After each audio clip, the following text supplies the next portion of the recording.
నమస్తే, welcome to our channel. నేను మీ అనిల్. సమాజంలో రోజు రోజుకి జరుగుతున్న ఘటనలు చూస్తుంటే అసలు ఎటుపోతుంది సమాజం అన్నట్టుగా అనిపిస్తూ ఉంది.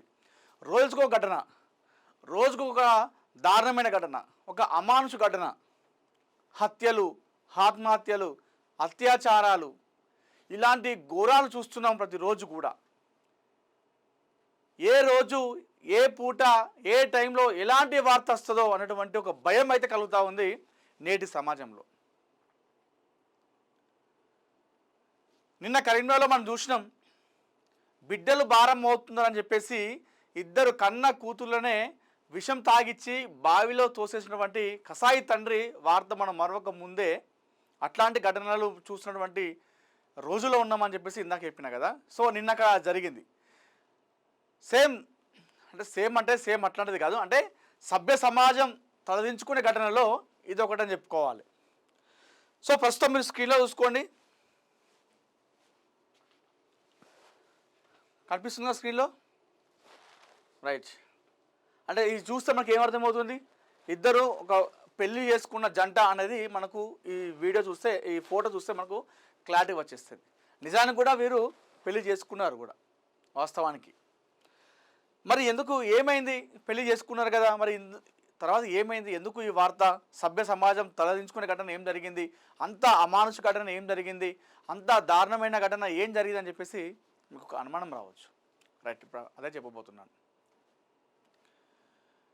కూకట్పల్లిలో నిన్న రాత్రి సమయంలో ఒక మహిళ, ఈ మహిళనే నిన్న పోలీస్ స్టేషన్లో ఫిర్యాదు చేసింది. ఆ పోలీస్ స్టేషన్లో ఫిర్యాదు చేసినటువంటి ఏదైతే ఆ లేఖ ఉంటుందో ఆ లేఖ చూసిన తర్వాత అటు పోలీసులు కావచ్చు, అదేవిధంగా అది తెలిసినటువంటి వార్త బయట సమాజం కూడా ఒక్కసారిగా షాక్ గురపడుతుంది. ఈ మధ్యకాలంలో మనం చాలా చూస్తున్నాం, లవ్ జిహాద్ పేరు అని చెప్పేసి ఘటనలు చాలా చూస్తున్నాం. అదే తరహాలో ఈ ఘటన జరిగింది. ఒక షాపు అద్దెకు కావాలని చెప్పేసి ఇతని పేరు షేక్ నవాజ్ అయితే ఒక షాపు అద్దెకు కావాలని చెప్పేసి ఈ మహిళతో ఈ నవాజ్ అంటాడు కాంటాక్ట్ అయిన తర్వాత మెల్లగా ఆమెను ట్రాప్ చేయడం మొదలుపెట్టిండు. ట్రాప్ చేసిన తర్వాత ఆమెను మెల్లమెల్లగా నమ్మించి ప్రేమించడం మొదలుపెట్టిండు. సో నేను ఒక ముస్లింని, నేను హిందువుగా మారిపోతాను, నన్ను పెళ్లి చేసుకో అని చెప్పేసి ఆమెను చాలా బాగా నమ్మించిండు. సో నవదుర్గ అని చెప్పేసి ఒక పేరు కూడా నేను పెట్టుకున్నా. సో నేను హిందువుగా మారిపోయినా, నన్ను పెళ్లి చేసుకో అని చెప్పేసి చాలా అంటే చాలా దారుణంగా నమ్మించాడు. పాపం వాడు చెప్పిన మాటలకు, ఈ నవాజ్ చెప్పిన మాటలకు ఆ మహిళ కరిగిపోయింది.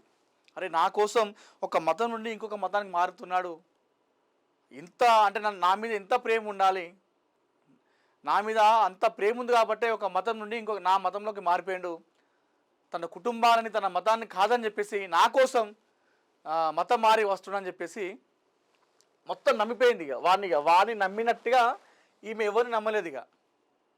ఆ విధంగా నమ్మింది ఆ మహిళ. 2025 జూన్లో పెళ్లి కూడా చేసుకున్నారు. ముందుగా ఒక షాపు అద్దెకు కావాలని చెప్పేసి మహిళతో కాంటాక్ట్ అయ్యాడు. తర్వాత ఆమెను కాంటాక్ట్ అయ్యి ఆమెతో మాట్లాడడం మొదలుపెట్టిండు. మెల్లగా స్నేహం చేసుకున్నాడు. ఆ స్నేహం కాస్త ప్రేమగా మార్చుకున్నాడు. ఆ ప్రేమ పెళ్ళి వరకు పోయింది. సో ఓకే, ఇక్కడి వరకు బాగానే ఉన్నది, పెళ్ళి అయింది కదా, మరి ఇంకెందుకు, ఏం జరిగిందని చెప్పేసి నువ్వు చెప్తున్నావు అని చెప్పేసి మీరు అనుకోవచ్చు. రైట్, అస్సలు కథ ఇప్పుడే మొదలైంది. పెళ్ళైన రోజే అదే రోజు రాత్రి ఫస్ట్ నైట్ ప్లాన్ చేసిండు ఈ నవాజ్ అంటాడు. ఫస్ట్ నైట్ ప్లాన్ చేసిన తర్వాత ఆ ఫస్ట్ నైట్ రోజు ఆ పడక గదికి వెళ్ళిన తర్వాత వీని నిజ స్వరూపం మొత్తం బయటపడింది. ఆ మహిళకు ఈ నవాజ్ అంటాడు మత్తు మందు ఇచ్చిన తర్వాత ఆమె మత్తులకు పోయిన తర్వాత మరో నలుగురితో ఆ మహిళపై అత్యంత పాశవికంగా అత్యాచారం చేయించిండు, అంటే రేప్ చేయించిండు వీడు. సో ఇది వాని అసలు కథ. వాడు ఆమెను ప్రేమించింది, పెళ్లి చేసుకుంది అంతా ఈ విషయం కోసమే. సో అందుకోసమే లవ్ జిహాద్ అని చెప్పేస్తే అందరూ ఈ మధ్యకాలంలో మనం చాలా చూస్తున్నాం. అయితే ఈ లవ్ జిహాద్ అనే పేరు వింటే కూడా కొంతమంది వ్యతిరేకిస్తారు. లవ్ జిహాద్ ఏంది, అదేంది, ఇదని చెప్పేసి కొట్టిపడేస్తారు. కానీ నిజంగా ఈ వార్త చూసిన తర్వాత నాకు లవ్ జిహాద్ నిజంగానే జరుగుతుంది అనేటువంటి ఒక అనుమానం అయితే కలుగుతూ ఉంది. ఇందులో పోకిరి మాదిరి ట్విస్ట్ ఏంటంటే వీనికి అప్పటికే 2 పెళ్ళిళ్ళు అయిపోయినాయి. ఈ నవాజ్ ఖాన్కి 2 పెళ్ళిళ్ళు అయిపోయినాయి, ఇది 3వ పెళ్ళి. ఇదంతా పాపం ఈ మహిళ ఎప్పుడు కనుక్కుందంటే ఆమె ఎప్పుడైతే పెళ్లి చేసుకున్న తర్వాత మత్తిచ్చి ఆమె పైన నలుగురితో ఇట్లా బలవంతంగా అత్యాచారం చేయించిండో దాని తర్వాత వాని నిజ స్వరూపం మొత్తం కూడా ఈ మహిళ కనిపెట్టింది. సో వీడు మంచోడు కాదు, నన్ను మోసం చేశాడు, నన్ను మోసం చేయడానికే, నన్ను ఈ విధంగా చేయడానికే నన్ను పెళ్లి చేసుకున్నాడు, నన్ను నమ్మించాడని చెప్పేసి అప్పుడు ఆ మహిళ గ్రహించింది. సో మనం అనొద్దు, ఎందుకంటే చేతులు కాలాక ఆకులు పట్టుకుంటే ఏమి లాభం అనొచ్చు ఈ విషయంలో. ఎందుకంటే మతం మారాను, నేను పేరు కూడా మార్చుకున్నాను, నన్ను పెళ్లి చేసుకోనగానే ఆ మహిళ అన్నీ నమ్మి అతనితో వెళ్ళింది. కానీ మరి వెనకాల బ్యాక్గ్రౌండ్లో అప్పటికి 2 పెళ్ళిళ్ళు అయినాయట. ఎందుకు వెనకాల బ్యాక్గ్రౌండ్లో ఆమె కనీసం తెలుసుకోలేకపోయింది? మీరు ఏ ఊరు, మీ కథ ఏందని చెప్పేసి కనీసం తెలియకుండా గుడ్డిగా ఏ విధంగా అసలు పెళ్లి చేసుకుంది ఆమె? అంటే వాస్తవానికి కూడా వాళ్ళ ఆ విషయంలో వాడు అంతలా ఇన్ఫ్లుయెన్స్ చేసిండులే. మహిళదేం తప్పులేదు, అంతా నమ్మించిండు, ఇన్ఫ్లుయెన్స్ చేసిండు. కానీ కొంచెం కూడా ఆ మహిళ ఆ విషయంలో కాస్త జాగ్రత్త పడితే బాగుండేది, కొంచెం జాగ్రత్త పడితే బాగుండేది. పెళ్ళైన తర్వాత వాని ఒక్కొక్క నిజ స్వరూపం మొత్తం కూడా బట్టబయలైపోయింది. పెళ్లి రోజే, ఫస్ట్ నైట్ రోజే మత్తు ఇచ్చి అత్యాచారం చేపియడం. అదేవిధంగా ఇది ఒక్కటే కాదు, ఆమె పేరు మీద లోన్లు తీసుకున్నాడట, ఆమె దగ్గర ఉన్నటువంటి బంగారం ఫ్లాట్లు మొత్తం తీసుకున్నాడట. ఇక చూడురు కథ ఎన్ని చేసిండో చూడురు. ఇక వానికి అప్పటికే 2 పెళ్ళిళ్ళు అయిపోయినాయి, 3వ పెళ్ళి అదొక మోసమా? పెళ్ళైన తర్వాత మత్తిచ్చి ఆమెకు వేరే వాళ్ళతో బలాత్కారం చేయించిండు, అదొక తప్ప? అదేవిధంగా ఆమె దగ్గర బంగారం మొత్తం ఉడాయించిండు, ఆమె దగ్గర ఉన్నటువంటి ఫ్లాట్ గుంజుకున్నాడు, ఆమె పేరుతోని లోను తీసుకున్నాడు. ఇవన్నీ కథలు చేసాడు ఈ నవాజ్ అంటాడు. ప్రస్తుతం ఒక్కసారిగా ఈ వార్త బయటికి రావడంతో షాక్ గురయ్యారు అందరూ. హైదరాబాద్ మహానగరం మొత్తం కూడా ఒక్కసారిగా అమ్మ ఇంత దారుణంగా చేశాడా, ఇంత దారుణమైన ఘటనలు జరుగుతున్నాయా అనే ఆలోచన ప్రస్తుతం అందరిలో కలుగుతుంది. మనం ఈ ఫస్ట్ నైట్ రోజు ఈ మత్తిచ్చి ఈ బలాత్కారం చేయించడం ఇట్లాంటి ఘటనలు మనం సినిమాలో చూస్తాం. కానీ ప్రస్తుతం ఉన్నటువంటి సమాజంలో ఇవి నిజంగా జరుగుతున్నాయి. ఈ షేక్ నవాజ్ లాంటి వాళ్ళు ఉన్నంతకాలం ఇట్లాంటివి జరుగుతాయి ఘటనలు.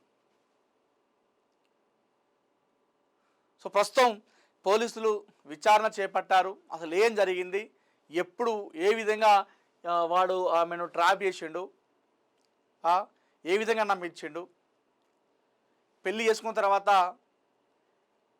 ఆ మహిళను ఏ విధంగా ఇబ్బందులకు గురి చేసిండు అనే విషయంలో, అనే కోణంలో పోలీసులు ప్రస్తుతం ఆరా తీస్తున్నారు, విచారణ చేపట్టారు. సో మహిళలు, అమ్మాయిలు తస్మాత్ జాగ్రత్త, లవ్ ట్రాప్లో మీరు పడిపోకండి. ఒకవేళ లవ్ చేస్తున్నామని చెప్పేసి ఇలాంటి వాళ్ళు, షేక్ నవాజ్ లాంటి వాళ్ళు ఎంతోమంది ఉంటారు. కానీ మీరు గుడ్డిగా నమ్మకండి, మోసపోకండి. దాని వెనకాల ఏం జరుగుతుంది, అసలు నా కోసం నన్ను ప్రేమించడానికి, నన్ను పెళ్లి చేసుకోవడానికి మతం ఎందుకు మారుతున్నాడు, దీని వెనకాల ఏదైనా కుట్ర ఉందా అనేటువంటి విషయాలు కూడా మీరు కనుక్కోవాలి, బ్యాక్గ్రౌండ్ వర్క్ చేసుకోవాలి. గుడ్డిగా నమ్మితే ఈ విధంగా ఈ మహిళలాగానే మోసపోతారు. సో ప్రస్తుతం ఈ ఘటన తర్వాత ఇది వాస్తవానికి కూడా సభ్య సమాజం తలదించుకునే ఘటన అని చెప్పుకోవాలి. ఇంకా ఏ కాలంలో ఉన్నాం మనం? ఈ కాలంలో ఇంత టెక్నాలజీలో వాడు అంత దర్జాగా పెళ్లి చేసుకొని మత్తి ఇచ్చి అంతమందితోని వాడు బలాత్కారం చేయించినంటే ఎంత దారుణమేది? ఇక్కడ ఏ సొసైటీలో ఉన్నాం మనం? ఈ విషయం బయట చెప్తే నేను చంపేస్తా, నీకు టార్చర్ ఏందో చూపిస్తా అని చెప్పేసి నరకం అంటే ఏందో చూపించినట్టు. ఆ భయానికి ఆమె ఎన్ని రోజులు బయటికి రాలేదు. ఆమెతోనే కాలేదు ఇక ఆ బాధను భరిస్తూ భరిస్తూ భరిస్తూ చివరికి నిన్న రాత్రి సమయంలో మొత్తం బర్స్ట్ అయిపోయింది, మొత్తం చెప్పేసింది. సో ఇలాంటి ఘటనలు జరుగుతున్నటువంటి సమాజంలో మనం బ్రతుకుతున్నాం ప్రస్తుతం అయితే. సో ఈ షేక్ నవాజ్ అనేటువంటి కఠినంగా శిక్షించాలి. ఇందులో నిజాలు ఏమున్నాయని నిర్ధారించుకొని వాటిపైన కఠినమైన చర్యలు తీసుకోవాలి. ఇలాంటి ఘటనలు జరగకుండా పోలీసులు కానివ్వండి, అధికారులు కానివ్వండి, మహిళా ఉంటారు కదా అధికారులు, సో ఈ పెళ్లి కాని అమ్మాయిలకు కానివ్వండి, అదేవిధంగా పెళ్ళైన తర్వాత ఉన్నటువంటి మహిళలకు కానీ కాస్త మోటివేషన్ క్లాసెస్ లాంటివి ఇలాంటి కొన్ని తీసుకురావాలి.